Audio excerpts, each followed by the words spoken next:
So Jae, what basically got you into music? You know, I mean, obviously you have a passion for it. It must have started young. Parents, I think it's just probably the sound of your childhood, you know, what's going on. It's what's playing in the car when you're a little guy, you know, FM radio.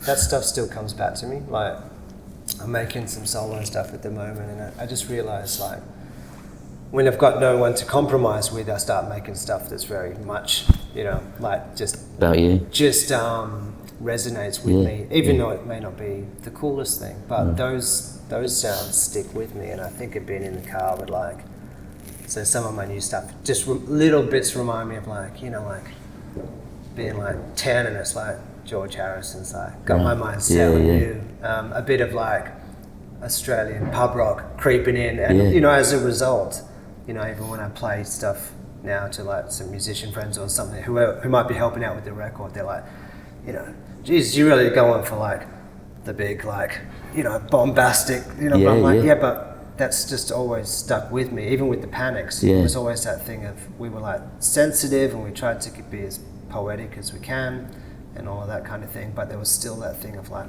we'd also all grown up with like, just at the right times, like How Good at In Excess and Midnight Oil and stuff, you know, and so we just never could let go of just like that thing that was like, gave me that push. So I, you know, to get back to the question, I remember those sounds creeping in, and my dad was just like mega Stones, and, you know, not a massive record collection, but a pretty big one of just like the favorites, you know. There was no fluff, it was just like through that just was like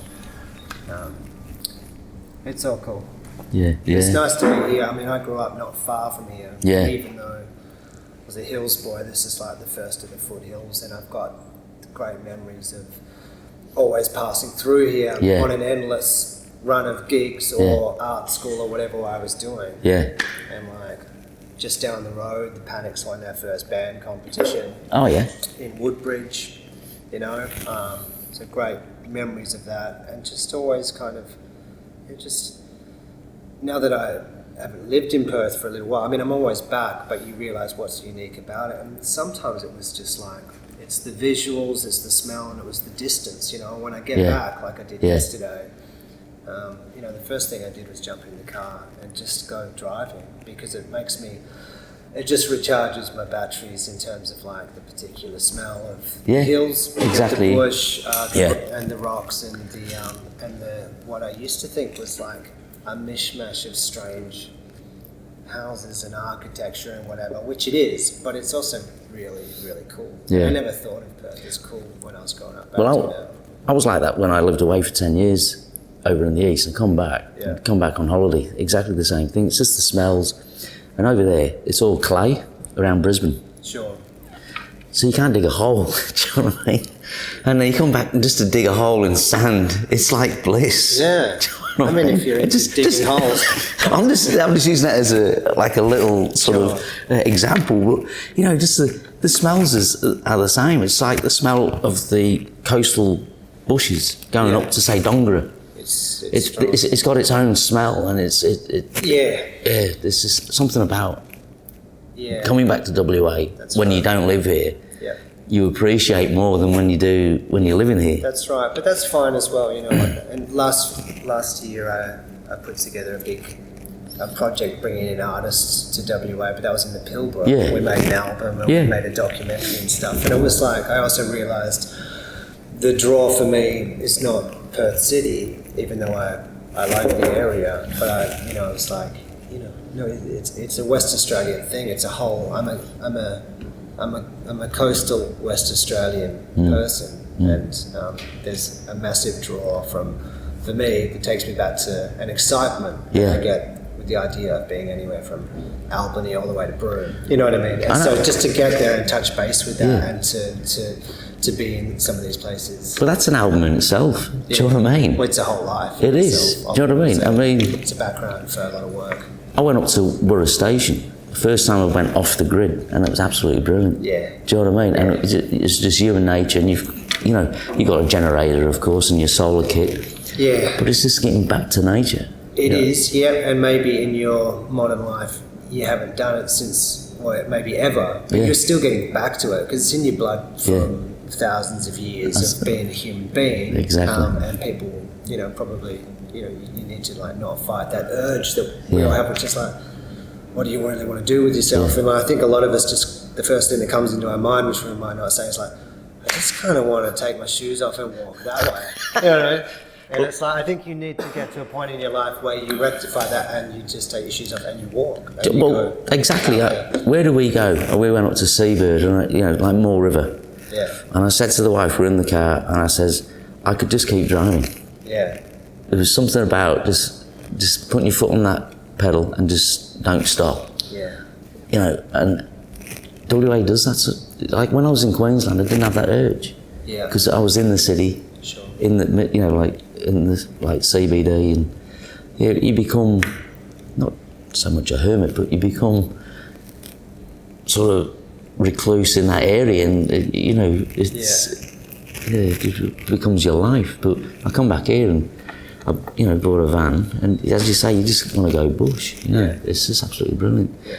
But with your Pilbara tour, how did that come about? And it came about through mutual friends who I talked to, much like we're talking now, and it was people who had worked in the area, and I dabbled in a couple of projects that were in there by kind of forcing my way through stuff that was happening in the community, some arts events, just not jobs so much as can I come along, and so something had just drawn me to the area because I'd never been north really. And so it just came through conversations and come up with a great idea, and then realizing I wasn't the only creative type or any type who hadn't had the open space and the desert part of my existence yet, and how much it was, because I went a few times for little reasons, and I wrote songs when I went there. This is at the end of like a couple of year drought for me of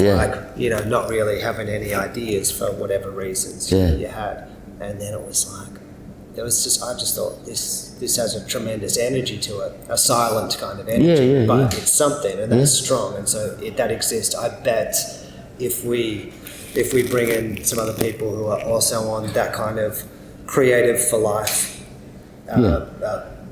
type people, that they would also do that, that they would respond to the area and feel that. So we did. We brought people in. We found an old colonial, didn't find one, but we knew of a great colonial era town that was, ghost town of sorts because it was no longer in use, in Pearling, a place called Cossack, near a few other towns in Pilbara. So very beautiful. Had the idea to, if we bring in people and document whatever happens here, for a week was the idea, then it will look spectacular anyway, and something probably will happen. And at the end of the day, we've got a full-length album called Vast. We called the project Vast, just because that was the first word that came with the area. But it suits it because I mean, look at the vastness of the state. I mean, it's those brilliant. songs came within a few days, and it proved us kind of right in our idea that people would simply respond to that energy. Who did you do the album with? Who was involved? We created recording studios in old rooms like this, with a few different people. Anna Laverty's a great producer from Perth as well. Robert Moore's a painter who records, and he came. There was a few different people, even like Cab from Eskimo Joe, who lives here, a musician. He was recording people in an old schoolhouse and making his own music as well. A guy called Sean from Sydney. So we had that in all these different spaces and just let it happen, and so I just got in touch with people who I'd met along the way who I consider creative for life, those kind of people who might not be riding a peak, or they might be, or they might not, but who I just respected would go out and be not doing it for a career opportunity, but doing it because they consider that a very interesting place to end up, and would probably like to document it because they were that way inclined. And with this project, I mean, was it inclusive of the Indigenous people up there? And Of course, and so there were people, creative people from the local area who we brought in to also show us the ropes. Made sure that people, I mean, it was mostly artists from outside the area because that was the point. It was like, if you've never been to this place, like, so what do you think? And document. So it was about giving, it was about saying, and for most of them it was like, this is a place in Western Australia in the north, and most people have never even been in the north. It's called the Pilbara. And we've got a lot of people to show us around, give us a big welcome to country, give us some walk us through a bit of the history of the area, and so it was an all-encompassing project, and the point also being to not have any kind of political agenda at all. This is the way life will hopefully go in terms of people just coming together, just working together with no pressure on them to do anything. That's right. We said to names as big as Bernard Fanning and Paul Dempsey, if you don't feel it, I mean, don't force it, because you won't anyway. No. And there's no pressure. Just go home, have a holiday. Just show people. Tell people where you went. Yeah. That's enough. Is it a project that's, say, annually done, or? No, I mean, it felt very unique. Maybe not a one-off, but we thought we'd let it rest, and that was for the moment. Right. I'd like to do it again, or something similar, but it was what I'd call a happening, and it was very beautiful. We didn't ram it down people's throats, but that is out there now, and is a great moment in my life. And from all accounts from the artist, a great moment theirs as well, because it just doesn't happen every day, you know. Could you do it elsewhere in Australia or even the world? I could, but I mean, it's important for me when I'm being creative to not look at it like a career opportunity or a job I could.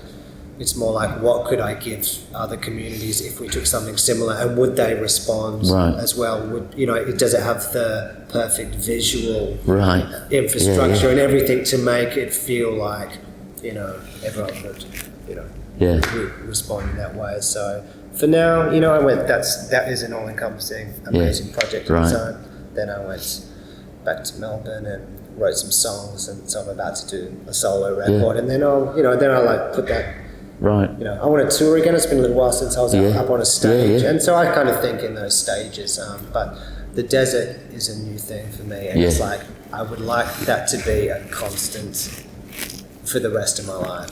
It's finding a reason, of course, because you can't just necessarily just go, but you can. But as far as great projects and being able to do something creatively with it, that's open. That's on my radar permanently now. That Ochre Dirt is just absolutely. There's an album cover or an album name for you, Ochre. But that Ochre Dirt, when you're out there, is something else, isn't it? It's a canvas, isn't it, of true colour. Yeah, and much like Perth, because you go away and then from a distance, and I've done it as much as anyone, which is like write about Perth or West Australian experience, more so from a distance, because it's like, wow, that's a unique little pocket of the world, and as cool as anywhere, and very strange. So it's a strange thing that's apart from the country areas, also the it's kind of the outer suburban foothills world that we're even touching on where we are right now. I mean, that's kind of my world. It's like that's where I grew up, in the silence of the end of the outer suburbs of a very isolated city. It is a very isolated city. And so I had that. So it's like, I don't know where I kind of grew up, but that, in terms of like, I wasn't really in a city, but I could spend an hour on the bus and get to one. At the other side of things, I could turn around, and it was bush for, probably a month's walk till that bush ended. So it's a very unique place for me, and all the stories and places that are scattered amongst that kind of landscape is something that's remained a visual trigger for me when I'm working on something creative. So what did you do in Melbourne then? I came up with the idea of interviewing creative types, much like what we're talking about with the past thing, but in an art gallery, and giving the musicians, songwriters the respect they deserve by sitting them in front of a Sydney Nolan painting and talking to them about their creative life, their creative methods, much in the same way that people in a highbrow kind of high culture situation like the NGP would discuss some great painting. But the painters, those men and women, also grew up in the slums of Fitzroy, Carlton, Subiaco, wherever they were from, but they get it's a different perspective that people have of visual artists. And I just wanted to kind of show people that creative people, there's a lot unifying them no matter what they're in. So to put people and sit them down and, talk to people about their creative process, not musicians and visual artists, but in the same sitting, just to show people it's that they're kind of one and the same and different as well, but also mostly to give songwriters that same kind of platform. And so I did that, there's just things that evolve for me, so they just, I did that for 5 years. And I'll probably do something else. I think I'm into the idea of just communicating about the importance, it's the importance in my life of pursuing those creative pursuits, and it's exactly what you're doing here as well. And I guess because if there's any trouble in my life, it's because I can't help that feeling. And it's a very important one, because without it, you go down other paths, but they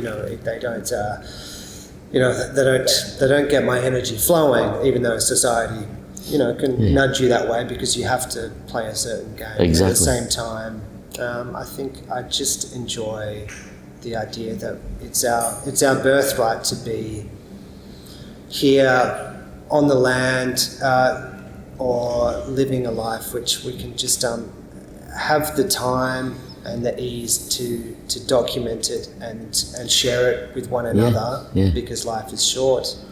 It is.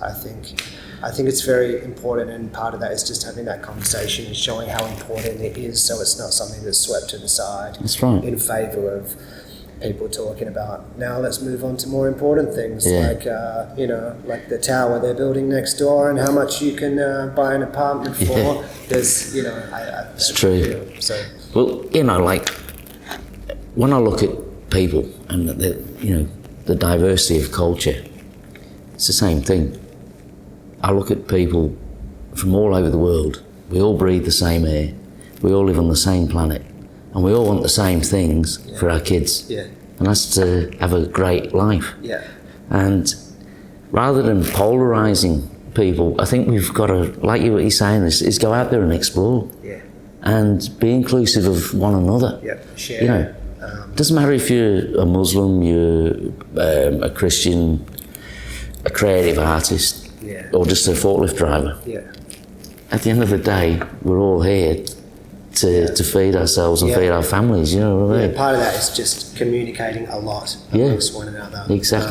And the arts obviously do that. They do.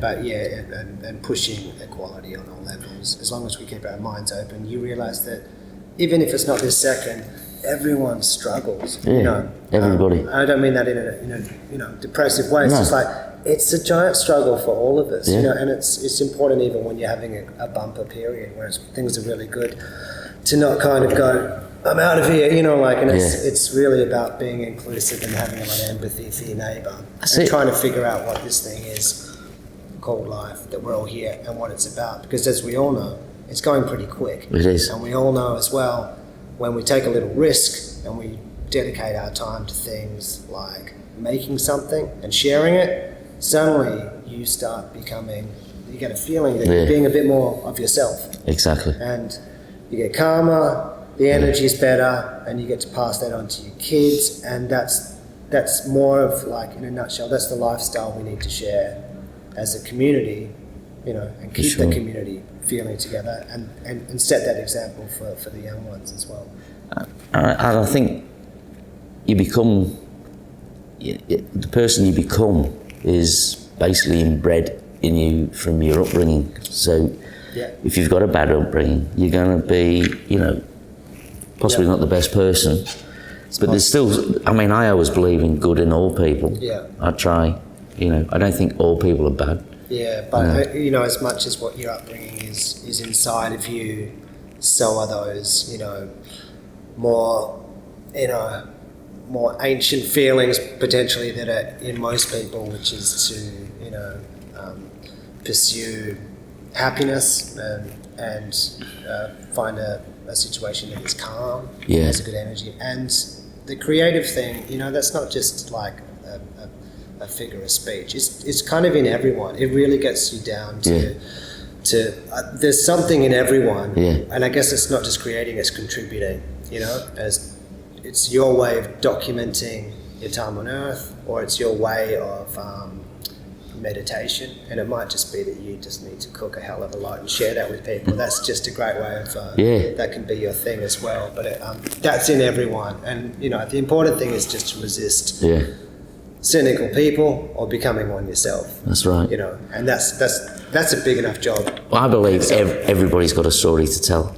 and you just got to have an open ear and just let someone talk, because I've spoken to people I don't even know. And just start talking, strike up a conversation. That's right. Once you strike that conversation, they'll give you the whole life story, and it's brilliant. You know, but it's just being an active listener, you know. And I think artistically as well, people always downplay their own situation, and you'll meet someone who maybe it's just, you know, I'm just a boring stay-at-home dad, and you know, all I do is work at this place. But it's like, I guarantee you, mate, if you tell some short stories about your life, even if you think it's really mundane, it's because it's so far from other people's lives. It's just really interesting. If you imagine reading a book about, you know, the opposite of you, maybe a French housewife who also walks down at the delicatessen and is just, you know, just to see a window into a life that is not your own. That's right. It's interesting. Exactly. It's always something that is worth just documenting the moments in your day that just illuminate you a little bit. And I think lyrics are like that, you know, that's when they come along. Creative people, and even comedians, they sit back, and I've seen a few comedians that I know, they sit back and they watch. They don't actually interact, they watch. And that's their creativeness. And good songwriters, I think, watch and listen, you know. I think it's, you know, it's about kind of staying on the job, you know, like always remaining open by keeping a kind of practice of always making things. But then it's really just, it is a job of observing and knowing that, you know, like a photographer, lyrics are kind of like, I imagine what it's like when it's like, whoa, that's something worth documenting, just because the light's right, and it might just be a road and a bus stop, but you know, that's the moment. So it's about remaining switched on to go, there's a moment, and that's a piece of art, you know, because it resonates with me. And lyrics are kind of the same, and I think it's just like, you know, it'd be something like this, maybe not on camera, or maybe it is, but you know, like it'd just be like, you know, like there's something amongst that sentence that just resonated. And you know, sometimes I just picture a few words, and you've heard them a million times, but then they are just like illuminated on the page for me, and I'm like, that's a good title for a song, and that's enough for me to just kind of you know, put it in and pounce on it. Well, what I do is on my phone, I basically, if I come up with quotes, and I write the quotes, and I've got a list of quotes. I've got the same list. Do you know what I mean? We're not the same list, but I've got it grows everywhere. Yeah, it does. You know what I mean? And I just think, I mean, obviously I've written songs when I was a teenager with my mates, but I mean, that's where songs and even books come from. You know, people just documenting little things. That's what I meant about staying on the job. If you didn't do that stuff, which is just kind of the day-to-day, keeping your brain working and on the job, you know. And so my list of cool quotes or whatever it is, you know, it's just my backup thing where, all right, I've got the house and I've got my piano, so I might just have a coffee and sit down, and if I'm not, you know, I like to keep a journal every day. That's my other thing that I just keep my brain on the job. But otherwise, I'll stick that list of quotes up and I'll start banging the chords and yell them out loud, you know, and just see what happens. But that's kind of like my bit of like, you know, just work for the day. Just keeping those things going. But then, you know, the other stuff is like, you know, probably finding more inspiration through going deeper. I do that like on a daily basis. And with going back to the panics, is this how you started? Was it like that, or was it different? Was it more of like a garage band at the beginning and it evolved? It was just too much like friends with a very similar vision, very excited to be around each other.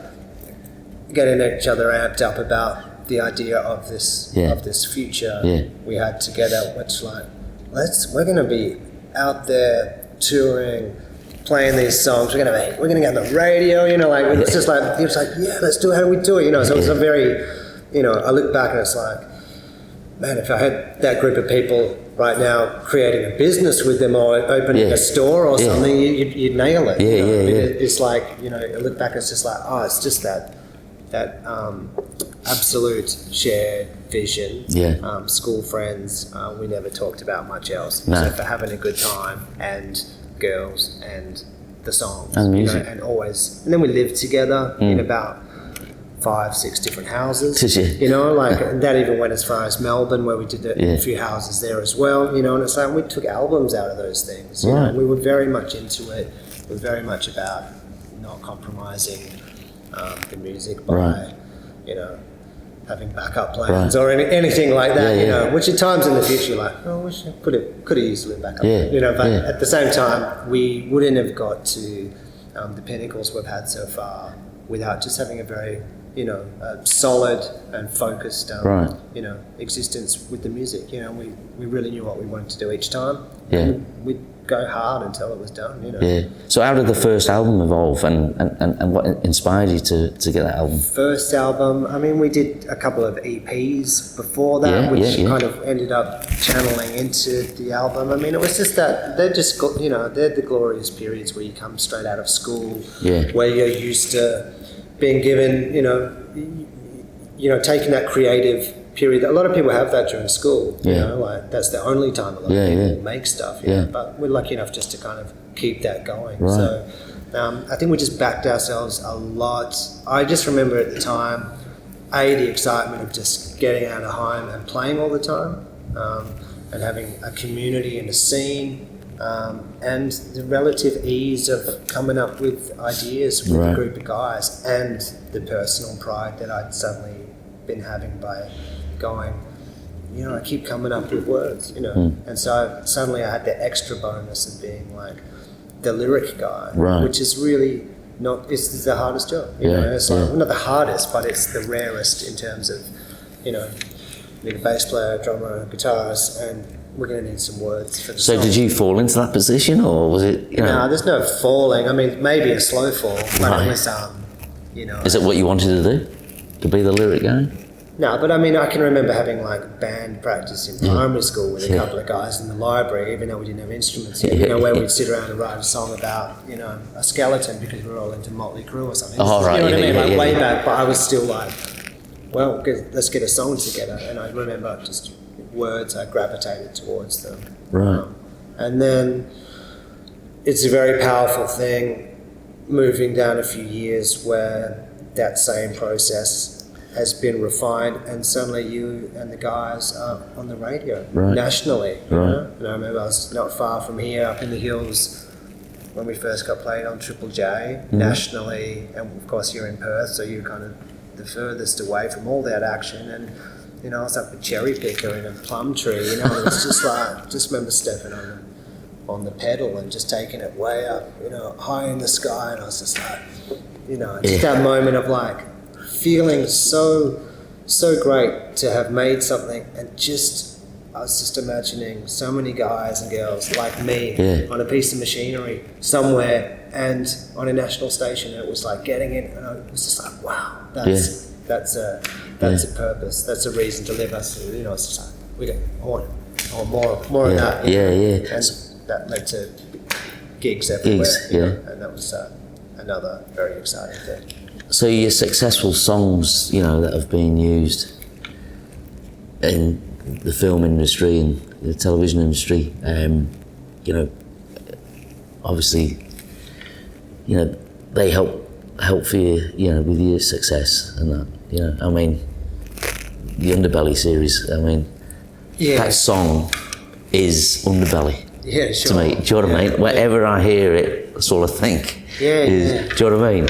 And obviously you've got other songs that have been used, you know. Yeah, they're little moments for us which we had no control over, but was very, very cool at the time. And you realise that other rung of society, which is like, you know, like mainstream Australia, where it was just that extra like power of like, man, we're on the show, and it's like, you know, I mean, whatever it was, there was one in the States as well. A few different times I've been on them. It's just like, you realise it's like, I mean, forget about the radio stations and gigs we've been playing. Like, there's like 4 million people tuning into like these shows or that kind of thing. And you realise at different times, it's like, you know, because you'll dabble in some moments where you just go and play on a show, not really realising like you're in England and that's a popular show, and that's like going to like a lot of, you know, so those moments are like an embellishment of what I was talking about, of the power of feeling your song going to a lot of places. And I remember that the next time I really had that feeling was living in England, and we didn't, you know, like, not that we massive in England, but we still got on some of the big radio stations and on some of the shows and all of that thing, and you know, just that thing of like, you know, imagining, you know, just the song coming out of radios in houses with like these millions of like English families, you know, like, you know, like just like to feel that thing of like just spreading of your music going in and changing the atmosphere in all these little situations. That's always set on my mind. Like just getting on the radio is like a dream come true, and still is. It's just as I'm like, man, I'm on the radio right now. You know what I mean? It's like that's my favourite thing. It's always been my favourite thing because it goes into people's everyday lives. And I still lead an everyday life, and I do the odd jobs, and I, you know, I've been in all those places. You know, like, and you know, it's just I like that. You know, because that I feel like you can comfort people from a distance, or you can tell them a story from a distance, or make them feel good from a distance. Dave Stewart from the Eurythmics, he was a bit of a mentor to you, wasn't he? He's got that nature to him, and we got the gig of like being his band for you know, our first arena tour. You know, it was pretty cool. It was fun at the time to be able to say, just playing a few stadiums with Stevie Nicks. You know, so but we're massive fans of both of them.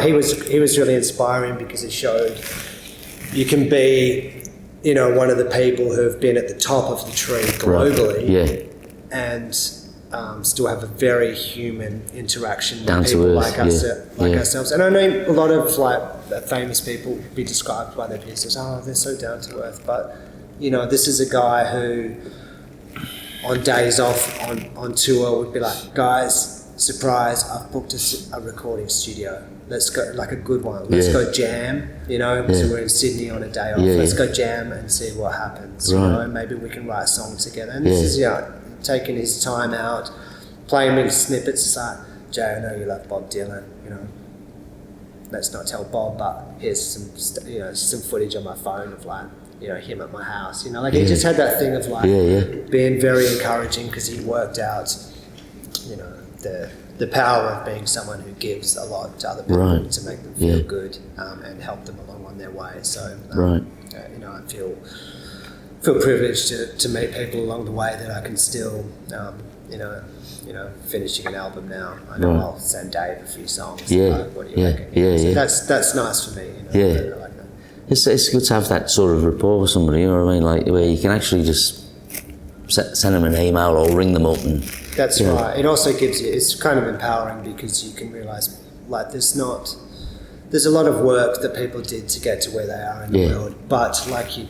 Getting back to what you said about everyone being, you know, equals, it's like, you know, yes, and he's been very one-track minded, very talented man, but he applied a certain work ethic to his life, and he chose pursuing that inspiration at all costs. Now that's a brave move that most people, you know, it's hard finding the moment to jump in that world, but you know, he's still a human being. It's nice to be around those people and just go, you know what, you know, it's not like all your heroes are godlike individuals. They just have something that they've pursued as humans and gone all in for and done it right. And it's nice to be around that because you realise we're not so different. You know what I mean? And it's sometimes so instead of it just being like, imagine being you, it's more like just a nice kick up the arse, because it just makes you go, you know, I wouldn't mind some of that, you know, and I should stay focused. And I shouldn't beat myself up. I should stay in the path of choosing the right things in life to make sure I remain creative, remain loving, remain community focused, and all of those things before, you know, pursuing money vigorously instead, or whatever it is, you know. So they're nice reminders of you know, of things you can do as a human. Exactly. Yeah. And you've worked with other artists like Noel Gallagher. You went on tour with him for his solo tour. Yeah. What was that like? I mean, it was nuts, and wasn't, you know, we were still getting it together as a band. We were touring a lot, but, you know, we hadn't got a big name for ourselves. Yeah. So it was, you know, I couldn't believe it at the time, because that was off the back of, like, them being heroes, Right. you know, because, I mean, Oasis was so exciting. If you were into Yeah. it, if you're open to I was. what they would, yeah, I know, you know, if you're open to that, you know, in, you know, between 93 and 96, Yeah. it was the coolest thing around. So I was just a big fan, and it was nice to be around Yeah. it. You know, So I didn't push the relationship. No. I went in just thinking, you know, there's one of those heroes of mine that Yeah. I want to pursue that same world as well. So I was just like, you know, Jay, we're going to hang out a little bit. Don't push it. Yeah. You know, give it half an hour each night. Yeah. Excuse yourself or Yeah. whatever it is. Yeah. Unless he invites you out or something. Yeah, I yeah. just remember thinking, no, I don't want to, you know. So you went on. So he had Gem and Starkey with him, didn't he? The three of them were just doing the. It wasn't Starkey. It was Gam and it wasn't Andy Bell. He had The drummer. He had a session with him, drummer. a percussionist. Yeah. And, yeah, I'm just forgetting. But I just enjoy it. I just kind of sat. I just remember having nights backstage, just talking to him about, like, you know, just having a beer with Noel, and just talking about the first time he'd seen Ride. You know, bands like Andy's band, who I was a big fan of.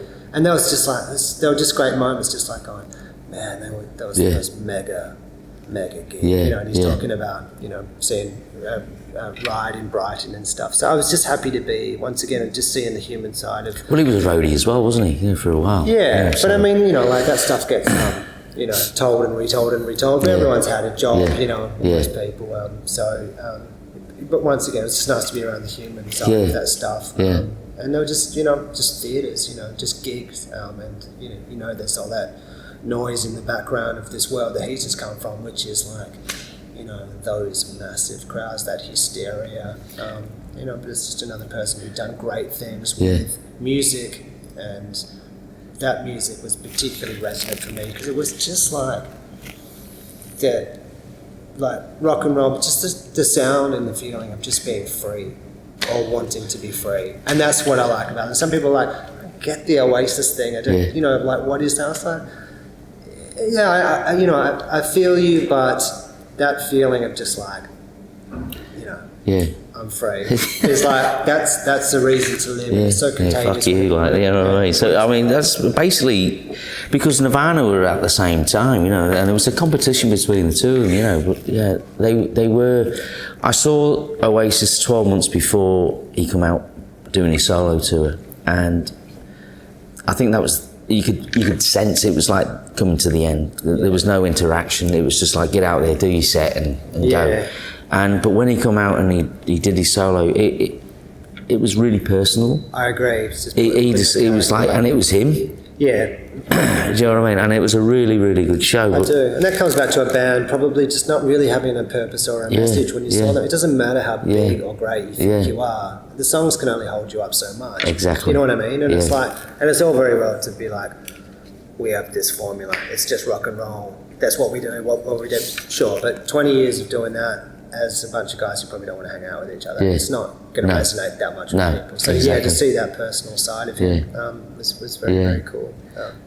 Now, you're actually coming into your solo album now, and you're doing a few clips and all that. So how's that going? It's good. I mean, I like having a couple of decades of pretty constant creative work behind me to know where things that I want to do or take charge of that I didn't have charge of before. One of them I mentioned to you before was I was making a video this week. You know, I've never been that happy with a lot of the videos that I've had made for me in my life. So it's like little things like getting into realizing I like the visual side of it. Right. You know, so now just editing myself, you know, like doing that kind of thing. So I enjoy that. Same with the, you know, it's only just now that I've been able to self-produce to the point that I can, you know, I like working with other people, but I can make music on my own that ends up being releasable. I've never had that before. I was just like, you guys do it. I'll be the guy that comes in and sings and shows you what I've been working on,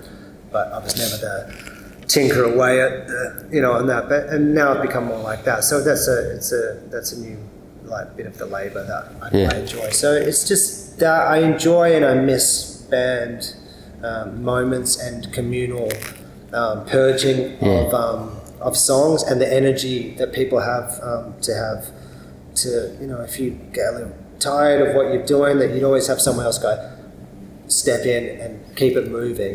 So there's that momentum, and I love all that. But I also love just testing myself and giving myself a period of time to just write songs, not really have anyone else making any decisions, and just go in and I don't know, I feel very close to it, and it's important for me to do it. So it's only my second solo album that I'm doing at the moment, but I think it's really good, and I feel very proud, and it's been quite a journey of a few little years to get to it. So, but it's part of my life. I feel like I'm not so success driven to get some point of success from the record. It's really I changed in terms of thinking. Now I just go, I'm going to make albums my whole life because I like it. I like documenting my existence in sound and in 3-4 minute songs. Right. So it's not as like, I hope this one works. I really hope this one works. You know what I mean? It's just like now I'm in I love the process. You're doing it for yourself. Yeah. I mean, I do it for success as well. Yeah, for sure. I would like to tour the world. I would like to do all of that. So, I'll always be doing it. So it's also about enjoying the process and staying true to myself and enjoying the journey. Right. And that's what it's all about. The journey is the most important. It's not all about the destination. It's about getting there. Yeah. Do you know what I mean? And our life is a journey. Do you know what I mean? And that's what I love. There's different doors opening all the time, isn't it? And that's the way to be creative, is to keep opening those doors. Yeah. Do you know what I mean? Yep. And keep working with others and just sharing it. This is a form of sharing. It is. And that's why you just zone out. Yeah. And it's a moment. Just chatting and, I love it. I love just conversation. Yeah. And I'll just, where does it lead you, And, conversation is probably the best form of communication, without it, we're nothing.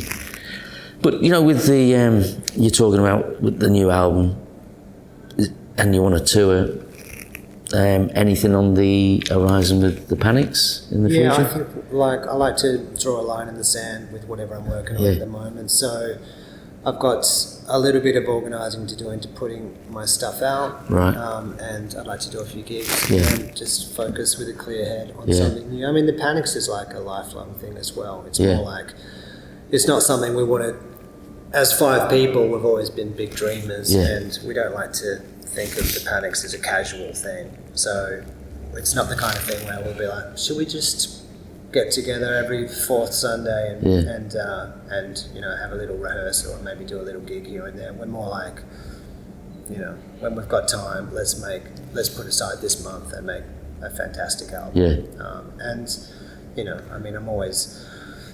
It's always puts a nice feeling inside of me thinking about what we could make together. Because even our last record, which the timing wasn't great as far as between us and maybe the public perception, it wasn't our biggest record or anything, but it's also one of the most potent, excellent things we've done, and that's very important in my life as well, and I think those cycles come around, and it's that same energy of the guys that take it very seriously and know how to help each other out. So we'll do something soon enough, and when we do, we'll go for broke with it.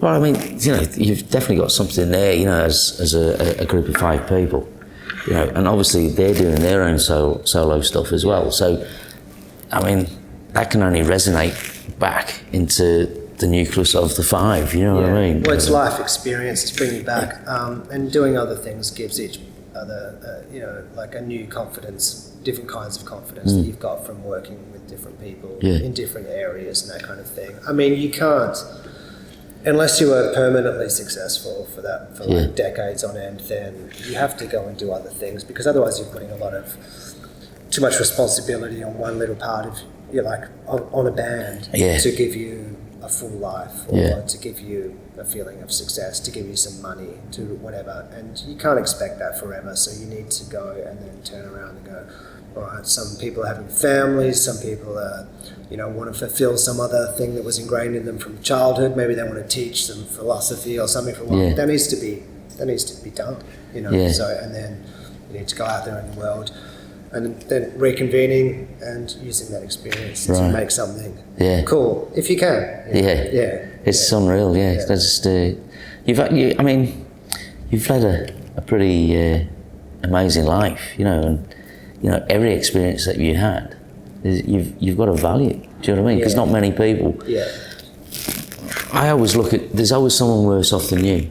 The busker on the corner, he's trying to get that break. You've had it, you know what I mean? And I really think you are successful. Do you know what I mean? You know, and you'll always be successful because your creative mind is always evolving, you know. Sure. Yeah, thanks. I mean, you've got to prioritise your art and what you make. And if you do that, you'll be all right, I think. Because there's just so much pressure out there on people's version of success and what that is. And, you know, those versions of success that people have, a lot of the time, it's like, I don't know if you're ever going to find that. And if you don't, I don't like the idea of you, complete stranger, feeling inadequate for long periods of your life. You know, you don't need that. You know, you need to just have pride in the things that you've made, situations that you've been in, that you've contributed to. And that's a good thing. And what's the next thing you're working on? Well, that's right, you know, and you just got to keep working and chipping away, you know. But it's been I've enjoyed this chat. It's been really, really good. No, thanks very much. Not a problem.